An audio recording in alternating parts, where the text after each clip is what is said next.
Si estáis aquí seguramente es porque queréis tener vuestro primer reptil y habéis estado mirando por internet y cotilleando y habéis encontrado que las especies más fáciles y que se recomiendan para principiantes son el gecko leopardo o el dragón barbudo, científicamente conocido como Eublepharis macularius o Pogona bicipeps. Estas dos especies son las que más se recomiendan para personas que están iniciándose en el mundo de la terrariofilia o que están iniciándose en tener mascotas reptiles. Pero ahora tenéis otra duda y es ¿cuál de los dos elijo? ¿Cuál es mejor? ¿Cuál es el que se adapta a mis necesidades? ¿A cuál puedo ofrecerle una vida mejor? Y en este vídeo vamos a hablar precisamente sobre eso. ¿Qué diferencias hay entre el gecko leopardo y la Pogona bicipeps? Y para ello me acompaña mi gecko leopardo cieguito.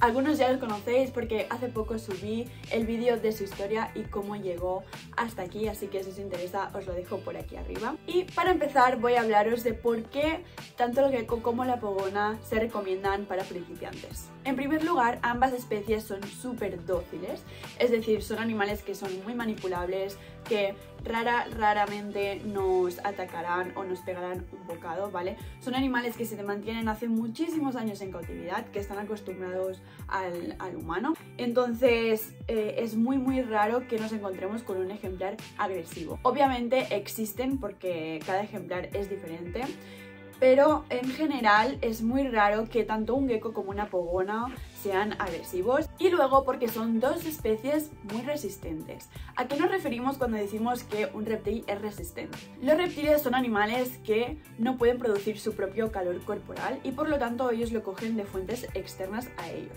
Si son reptiles diurnos lo cogerán del sol y si son reptiles nocturnos de los infrarrojos C.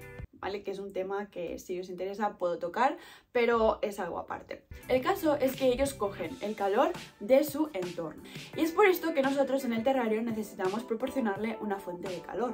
Pero no solo necesitamos proporcionarle calor, sino que necesitamos hacer un gradiente térmico. Un gradiente térmico es crear un ambiente en el que en una parte esté más fría y en una parte esté más caliente, y en la parte más caliente encontramos un punto máximo de calor. Pero no solamente hablamos de temperatura, sino que también hablamos de otros gradientes, como por ejemplo el tema de la humedad.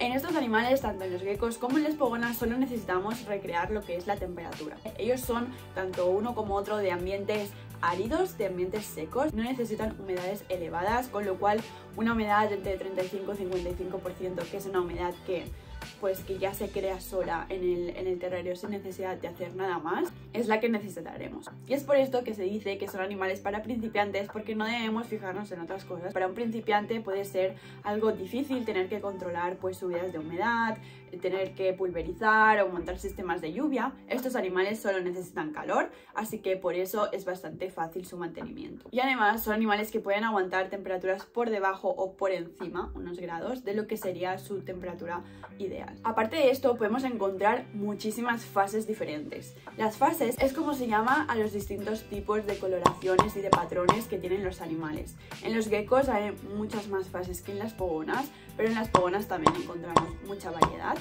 Y son animales relativamente económicos. Digo relativamente porque cuanto más rara y más extravagante y más difícil sea de conseguir el color y patrón que tienen, más cara va a ser. Pero una fase nominal, que es como se denomina a una fase de un color que encontraríamos en la naturaleza, ¿vale? Como es el caso de cieguito. Como es el caso de cieguito, nos puede costar entre 40 y 60 euros. Entonces, ¿qué diferencias hay entre una pogona y un gecko? Vamos a ello. Para empezar, algo obvio es la diferencia de tamaño que hay entre un gecko y una pogona. Las pogonas son más grandes, pueden llegar a alcanzar 60 centímetros con la cola. Y en cambio los geckos pues alcanzan un tamaño de 25, como muchísimo 30 centímetros, y son los geckos más grandes. Si queréis un reptil para manosear y para coger y para estar con él, os recomiendo mucho más la pogona. Porque sí, es verdad que ambos son manejables, ambos son dóciles, ambos se dejan coger, pero las pogonas definitivamente son mucho más tranquilas y son mucho más relajadas. Vas a poder cogerla, ponértela encima y el animal se quedará ahí, incluso se dormirá, pero los geckos son un poco más nerviosos. Es verdad que este en concreto no lo es, porque ya veis que se queda tranquilo en mi mano, pero sí que son más nerviosos y escurridizos en ese sentido. También tenéis que tener en cuenta que cuando son babies o juveniles pues son aún más nerviosos que de normal, entonces no vais a ver realmente su carácter hasta que no lleguen a una edad adulta. También hay que tener en cuenta que cuanto más grande sea pues va a necesitar un terrario más grande, y esto ocurre con las pogonas. ¿Qué medidas del terrario necesitaría una pogona? Yo he tenido a Mushu desde hace 7 años y al principio lo tuve mucho tiempo en un terrario de 80 x 45 x 45. Yo no lo recomiendo porque son unos animales muy activos. Son unos animales que les gusta excavar, les gusta explorar, les gusta escalar, les gusta meterse por todos los recovijos que encuentran y se pasa mucho rato recorriéndose el terrario. Mushu sale prácticamente cada día del terrario y se explora la casa entera. Entonces yo le cambié el terrario de uno de 80 x 45 x 45 a lo que estáis viendo ahora, que es un mastodonte, y es por esto que lo tengo en casa de mis padres, porque donde vivo actualmente pues no me cabe, y la verdad es que lo goza muchísimo más. Así que en mi experiencia y en mi recomendación personal os aconsejo un terrario de 1,20 m por mínimo 45 de ancho, y si puede ser 60 de alto mejor, para que él pueda escalar y podáis ponerle diferentes niveles. Y en cambio para un gecko un terrario de 70 x 45 x 45 es una medida bastante bien, que va a poder aprovechar bastante. Además, los geckos son animales nocturnos. Esto quiere decir que su mayor pico de actividad es por la noche. ¿Eso significa que durante el día no lo voy a ver? No, sí que tiene actividad durante el día, pero el mayor tiempo de actividad es por la noche, es cuando va a estar más activo. Y en cambio las pogonas son diurnas, entonces van a estar activas durante el día. Esto puede ser también un contra, porque como os he dicho son animales activos, y si pasáis la mayor parte del día fuera de casa, al final no vais a disfrutar de lo que es sus horas de actividad. Y ahora hablemos de lo que creo que es la principal diferencia entre estas dos especies, y es el ultravioleta B. Para los que seáis nuevos en el mantenimiento de los reptiles, os voy a explicar muy rápidamente qué es el ultravioleta B y por qué lo necesitan los reptiles. El ultravioleta B son unas ondas que emite el sol, y los reptiles lo necesitan porque con ellos sintetizan la vitamina D3. La D3 es una vitamina que nosotros podemos sintetizar con el alimento, pero que ellos no pueden. Necesitan sintetizarla con el ultravioleta B, como os comento, en la piel. La vitamina D3 es importante para la formación del calcio, y el calcio a su vez es importante para muchos procesos relacionados con el cuerpo, que no voy a pararme a contar aquí porque sería un vídeo muy largo. El caso es que los reptiles necesitan una fuente de ultravioleta B siempre que no sea posible exponerlos al sol. Así que cuando hablamos de geckos, como os he dicho, son animales nocturnos. Hasta hace poquito se creía, precisamente por esto, que ellos no necesitaban que les ofreciéramos una fuente de vitamina B, y lo que hacían era suplementar los insectos y la dieta que tenían con calcio y vitamina D3 espolvoreado. Pero ahora se sabe que los geckos realmente sí que toman la vitamina B del sol. Es verdad que son animales nocturnos y que la mayoría de veces no se exponen directamente al sol, pero aún así sí que lo hacen. Hay pequeños momentos y momentos puntuales del día en los que sí que salen a tomar el sol. Pero la otra parte y la más importante es que las ondas ultravioleta B no son ondas que cuando caen desaparezcan. Estas ondas rebotan contra las superficies, entonces estos rebotes al final se cuelan entre las grietas, se cuelan entre las rocas, se cuelan entre la vegetación que haya, y llega hasta los agujeros donde ellos están escondidos. Precisamente la piel tan finita que tienen es debido a que les permite aprovechar el mínimo rayito ultravioleta B que les llega, y por eso tienen la piel tan finita. Así que con los estudios más recientes en la mano... ¿Qué? Y la niñita guapa. Con los estudios más recientes en la mano sí que se debería proporcionar una ultravioleta B a los geckos, aunque sean nocturnos. Es un porcentaje muy bajito el que debemos ofrecer, es un 2%, como mucho un 5% si tenemos el espacio suficiente, y lo podemos ofrecer tanto en bombillas compactas como en fluorescentes, como en otro tipo de bombillas y fuentes, que hay muchísimos. Si os interesa también os dejo un vídeo por aquí que hice hace bastante tiempo en la que lo explico. Y por otra parte tenemos a las pogonas, que son originarias de Australia. Australia es un sitio donde el sol pega muy fuerte. Ellas son diurnas, así que el porcentaje de ultravioleta B que necesitan es muy alto, va de un 10 a un 12%, y contra más alto sea el porcentaje de ultravioleta B, más cara va a ser el fluorescente o la bombilla que utilicemos.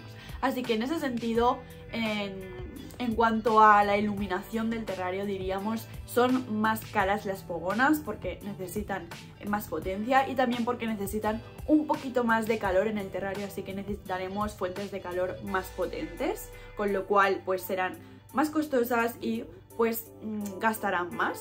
Y además la ultravioleta B, recordad que se tiene que cambiar cada año, cada 6 meses, dependiendo de lo que indique el fabricante. Y otra cosa a tener en cuenta es la longevidad del animal. Pensad que un gecko leopardo puede llegar a vivir 25 años y una pogona puede llegar a vivir 15, pero estas dos esperanzas de vida son el máximo que se ha llegado a reportar en estas dos especies. Normalmente un gecko puede durar 15-20 años y una pogona unos 10-12.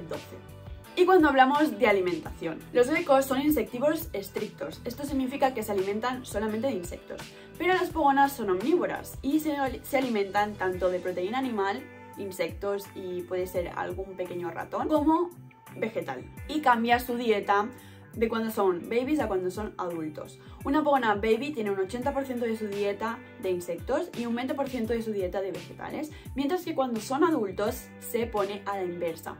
Una pogona adulta debemos alimentarla un 80% con vegetales y un 20% con insectos. Esto significa que cada día vamos a ofrecerle verduras de hojas verdes y algunas hortalizas, y solamente una vez a la semana insectos. Si sois primerizos os voy a aclarar esto ya.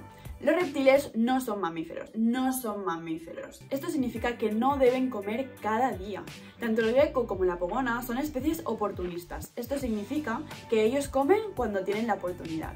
Y es por esto que tienen reservas de grasas. Las pogonas tienen dos cuerpos grasos situados en su vientre, ¿vale? En la parte ventral y en los costados. Son como dos salchichas que si tenéis pogonas podéis palparlas y seguramente las notéis. Y los geckos acumulan grasa en la cola. Esto es porque la frecuencia con la que ellos se alimentan depende de la estación del año. Hay épocas en las que hay sequía, en las que no encuentran alimento y lo que hacen es utilizar esta grasa almacenada para sobrevivir. ¿Qué pasa si nosotros estamos dándole alimento cada día? Ellos van acumulando y al final revientan. Porque la obesidad también existe en reptiles y afecta de la misma manera que afecta a todos los seres vivos, causando la muerte. Así que cuando un gecko es adulto, ¿vale? Porque tanto en geckos como en pogonas, si son babies, sí que se debe alimentar con insectos cada día, pero en un gecko adulto se va a alimentar de 2 a 3 veces a la semana con 2 o 3 insectos, dependiendo del estado corporal en el que estés, si está más gordito o más flaco. Y a las pogonas, como os he dicho, vamos a alimentarnos solo una vez a la semana con unos 4 o 5 insectos. Recordad que debemos de tener en cuenta que los insectos base, los que se deben de dar como alimento habitual, son las cucarachas, la dubia, otros tipos de cucarachas, grillos y saltamontes. También gusanos de seda, pero es más difícil de conseguir. Insectos que se deben dar de forma ocasional porque tienen mucha grasa son la zofoba y el tenebrio, y los gusanos de miel. Así que una vez sabiendo esto, nos va a costar más alimentar a un gecko o a una pogona. Realmente creo que el coste que tiene es más o menos igual. Si compramos una caja de grillos y una caja de cucarachas al mes, nos cuesta como muchísimo 6 euros, nos puede durar todo el mes. Incluso podemos criar nosotros mismos los insectos, cosa que tiene un coste cero. Es muy fácil criar cucaracha dubia.